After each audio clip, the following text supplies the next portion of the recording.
बात यह है कि जब मैंने इजाज़त लेनी थी तब भी अम्मी को अगे किताब नू पूछ बोलो मैं मोहम्मद बिन कासिम हाँ जी। तो मुझे इजाज़त इस तरह मिली नूर साहब। मैं फिल्म में जब ये जो गाना बार बार जिक्र कर रहे हैं ना जानू सुंदर, इसके एंड पे एक सीन भी आता है जहाँ पे वो वही वही कुर्बान करता हूँ, तो उन्होंने एक फ्रेम बनाया तो मुझे खड़े होना नहीं आता था, मैं फ्रेम से बाहर निकल जाता था। मेरी वालदा ने ना एक मुझे ना अपना राज मुझे बताया, मुझे कहती है ना मैं ना एक्टरों की ना तस्वीरें काट काट के ना जब उनकी शादी नहीं हुई थी तो वो अपने ना पुराने दौरों में वो अपने बैग होगा या संदूक होगा जो भी होगा उसमें रखती थी। उनको शौक़ था कि अल्लाह मुझे, ये मेरी वालदा कहना है कि अल्लाह मुझे कोई बेटा देना तो मेरा बेटा हीरो बने।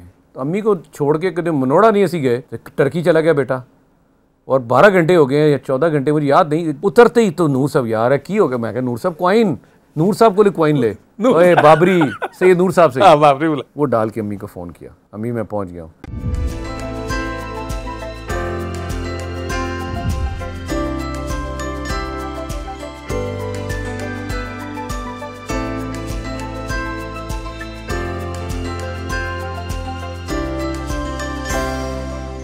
मैं अगर ये जो आप जो मामूल बता रहे हैं तो मैं अगर आपसे पूछूं ये खराब कैसे हो गया आप मेरा मतलब मैं केड़ी पैड़ी हरकत की थी, मेरा ब्याह है, मेरे 3 बच्चे, TV drama performing arts for that matter वो सारा वो है तो सही कराची हम, लेकिन हाउ डिड इट हैपन कैसे? और नहीं खराब से मुराद लेट आना नहीं ये जी इस शोबे की तरफ आना मैं इस नहीं खराब मतलब ये देखें बात ये है कि जब मैंने इजाज़त लेनी थी तब भी अम्मी को अगे किताब नू पूछ बोलो मैं मोहम्मद बिन कासिम हाँ। अभी आपने जिक्र किया ना जी मोहम्मद बिन कासिम से स्टार्ट किया जी, तो मुझे इजाज़त इस तरह मिली नूर साहब, मुझे इजाज़त मोहम्मद बिन कासिम। आपको पता है मुझे आपका गीत चलता था उसमें मुझे वो भी उसके भी बोल और आवाज़ हुई है मोहम्मद बिन कासिम। हाँ तो वो इजाज़त मेरी वालदा ने जो ली वो मोहम्मद बिन कासिम बनकर ली। ठीक, वो जानू सुंजरा थे तो सवाल ही पैदा नहीं होता, बाद में गया दैट केम लेटर। नूर साहब मैंने 1 साल तो मैंने काम किया ना, टेलीविजन पे काम किया, पाकिस्तान टेलीविजन में काम करना और बड़े और आपका कॉमिक सीरियल भी उसके बाद आया था मुझे, अगर मैं आपको बताता हूँ। मैंने किया मोहम्मद बिन कासिम, फिर मुझे ज़हीरुद्दीन बाबर मिल गया, हुमायूं बना उसमें। अच्छा वो भी शबीर जान साहब, शबीर भाई, फारूक हसन भी जी शबीर भाई बने थे ज़हीरुद्दीन बाबर, मैं हुमायूं बना, शबीर भाई ने वो हाथ में दिया लेके वो इर्द गिर्द वो सारा वो बड़ा हिट हुआ। अच्छा उसके बाद मुझे शेरी जोशी मिला, अनवर मकसूद साहब का लिखा हुआ, मोइन अख्तर मरहूम साहब वो उसमें थे। उसके बाद मुझे किरण ड्रामा मिला जिसमें कॉमेडी की भरपूर, मारिया जिसमें थी मारिया भी थी उसमें, उनकी साहबजादी थी कासिम जारी साहब की पीरियड पे। उसके बाद मुझे शीजी मिल गया एम ज़हीर खान साहब का, बिल्कुल ठीक। फिर मुझे ये जहां मिल गया तस्नीम असलम साहब का, वो तो जिसमें म्यूजिकल वो डुएट्स और गाने वो होते थे। अभी मैं फिल्म में गया नहीं था तो मेरी प्रैक्टिस करवा दी, पाकिस्तान टेलीविजन को क्रेडिट जाता है। फिर आगे सैयद नूर साहब जैसा मंझा हुआ डायरेक्टर मिल गया, वो फिल्म से मेरे उस्ताद थे। अच्छा मैं ज़रा वापस जाऊँ, अभी हाल ही में शाहजी ने एक इंटरव्यू दिया और उनसे पूछा गया कि आपकी बायोपिक अगर बने तो आप क्या चाहेंगे कि कौन एक्टर रोल करे? हाँ अच्छा। तो नूर साहब ने कहा कि बाबर। अच्छा हाँ ये नूर साहब ने कहा। अच्छा, मुझे नहीं पता। हाँ ये मैं आपको बता रहा हूँ, दैट्स हिज चॉइस। उन्होंने कहा कि अगर मतलब ऑप्शंस दी ना कि इन एक्टर्स में से आप किसे चाहेंगे कि आपकी बायोपिक अगर सैयद नूर का रोल कोई करे तो कौन? तो उन्होंने कहा बाबर अली। अच्छा बड़ी बात, मेरे लिए तो बड़े ऑनर की बात है। ये हमारे मुल्क का इतना बड़ा नाम है, स्टार मेकर है जी, मेरे उस्ताद हैं, मैंने बड़ा सीखा फिल्म की टेक्निक। फिल्म मैं आपको नूर साहब का एक छोटा सा वाक़या सुना दूँ। मैं फिल्म में जब ये जो गाना बार बार जिक्र कर रहे हैं ना जानू सुंदर, इसके एंड पे एक सीन भी आता है जहाँ पे वो वही वही कुर्बान करता हूँ, तो उन्होंने एक फ्रेम बनाया तो मुझे खड़े होना नहीं आता था, मैं फ्रेम से बाहर निकल जाता था। तो मेरे वो उस्ताद हैं जिन्होंने आके मुझे बताया ये लेंस है, इधर आओ, आँख लगाओ, अब इस फ्रेम के अंदर रह के तुमने परफॉर्म करना है। ये बारीकियां मुझे उनसे। ये तो बताएं कि ये वाला सबक आपने कहाँ से सीखा कि जो आपका मोहसिन है या जो आपका उस्ताद है, आप उस रिकॉर्ड को हमेशा दुरुस्त रखें और याद करें और बताएं? आई यू ऑलवेज डू दैट? ये सबक आपने किससे सीखा? देखिए मेरे तरबियत जो होती है ना नूर साहब, वो चाहे वो आपकी हो मेरी हो, वो घर से ही होती है।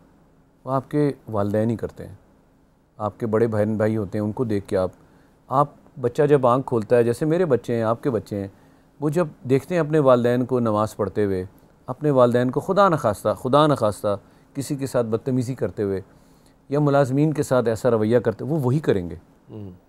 आप जो ब्रॉटअप उन्हें देंगे, जिस तरह का आप उनको माहौल देंगे। मैंने अपने वालिदैन को आजिज़ी में देखा, मैंने अपने वालिदैन को हुस्न अखलाक के साथ लोगों से पेश आते हुए देखा, अपने बड़ों का जिक्र करते हुए देखा।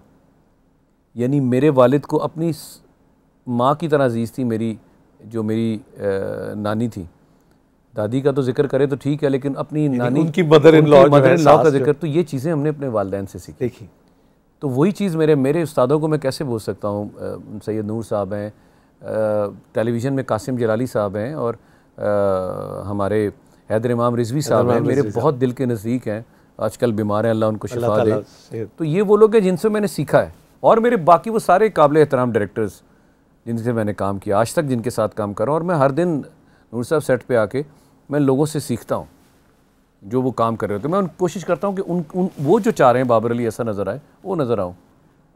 अगर मैं आपसे पूछूं, वो जो आपने सबसे छोटे बच्चे होने का भी कहा, क्या ख्वाहिश रही आपकी? वालदा की क्या ख्वाहिश थी वैसे? कैसे आपको वो देखना चाहती? बात बताऊं अगर पूछूं तो मेरी वालदा ने ना एक मुझे ना अपना राज मुझे बताया।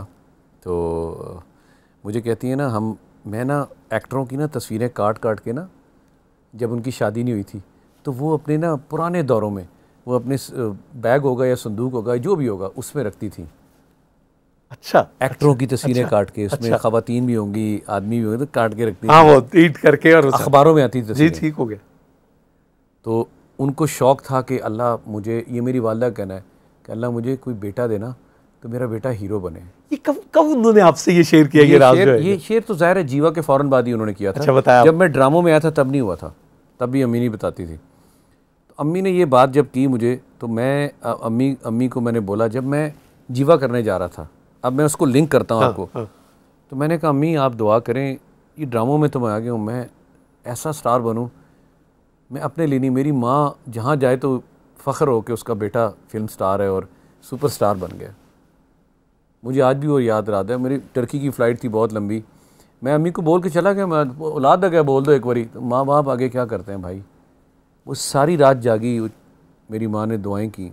एक तो वैसे पहली बार मैं उनसे अलग हुआ था, 6-7 घंटे की फ़्लाइट थी, फिर ट्रांसिट आ गया तो वो कहीं 12 घंटे पे चलेगी। तो वहाँ वो कार्ड डालकर, आपको याद होगा, या वो कॉइन्स डालकर फ़ोन होते थे, तो फ़ोन होते थे। जी बिल्कुल। तो टर्की में पहुँच के एयरपोर्ट से मैंने कॉइन्स डाल के अपनी वालदा को फ़ोन किया था। लैंड लाइन होती थी, मोबाइल शोबाइल तो दूर दूर तक। मैं तीसरी फिल्म में जाके लिया भैया, पहली 2 फिल्मों में तो पैसे अभी नहीं आए थे, तक तो वो फ़ोन भी उस तरह, तो सुनने के भी पैसे थे। तीसरी फिल्म में जाके मैंने फ़ोन लिया, तो फिर मैंने वहाँ अम्मी को फ़ोन किया, मेरी माँ उसके बाद सोई जाकर। अगर मैं आपसे ये पूछूं कि वो अब आपने उस वक्त तक शूट भी कुछ कर लिया था कुछ जब आपने फ़ोन किया, या पहुंच के? नहीं, पहुंचते एयरपोर्ट पहुंच के कि जी मैं पहुंच गया। ये आपका पहला फॉरेन विजिट था उस वक्त? ये मेरे ज़िंदगी में, मैं आपसे अर्ज़ कर रहा हूँ, मैं ज़िंदगी में मरी भी अगर गया हूँ तो अपनी वालदा के साथ गया हूँ। ये उस तरह पहला है? गया ही नहीं ना, माँ वो छोड़ के, कराची में सारा ब्रॉटअप था, तो अम्मी को छोड़ के कभी मनोड़ा नहीं ऐसी गए। टर्की चला गया बेटा, और 12 घंटे हो गए या 14 घंटे, मुझे याद नहीं, 10 घंटे से ऊपर था। उतरते ही तो नूर साहब यार है की हो गया, मैं कहा नूर साहब क्वाइन, नूर साहब को क्वाइन ले, बाबरी सैयद नूर साहब से, बाबरी बोला, सैयद नूर साहब से क्वाइन लिया, बाबरी की कर रहे हैं, मैं क्वाइन ले, मैं कहा 2 ते पाए डॉलर ते बाद च तोड़ाने सन ना, थोड़े जे डॉलर लगे सन, इन्ने $10 भी नहीं सन। वो डाल के अम्मी को फ़ोन किया, अम्मी मैं पहुँच गया हूँ, अबू नू दस देना, सारे दस देना। तो मैं होटल पहुँच गया, अपना नंबर, फिर जब होटल पहुँचा नंबर सारे लिखवाए। सैयद नूर साहब कहते हैं ना, नंबर लिखवा दो, वक्त आप आ जाने ने, शूटिंग नहीं करनी। एक और चीज़ मैं आपको शेयर करूं अगर आप इजाज़त दें तो। प्लीज़। सिगरेट का कोई सीन था ना मेरा, पहली बार मैंने उसके लिए भी इजाज़त ली थी, क्योंकि मेरी माँ ने अपने सर पे हाथ रख के मेरा कसम दी थी, तो फिल्म जा रहे हैं, सिगरेट नहीं पिएगा। ये कहा होता था कि नहीं, और मैंने सिगरेट नहीं पिया। सिगरेट का रोल जब आया, मुझे फिल्म का नाम नहीं याद आ रहा, एक डायरेक्टर थे, ऐसी कई फिल्में जो डब्बे में ही बंद हो गई, ऐसी कई फिल्में बनी, कई बॉक्स ऑफ, लेकिन उसके बाद इजाज़त मिल गई कि सिर्फ फिल्म की हद तक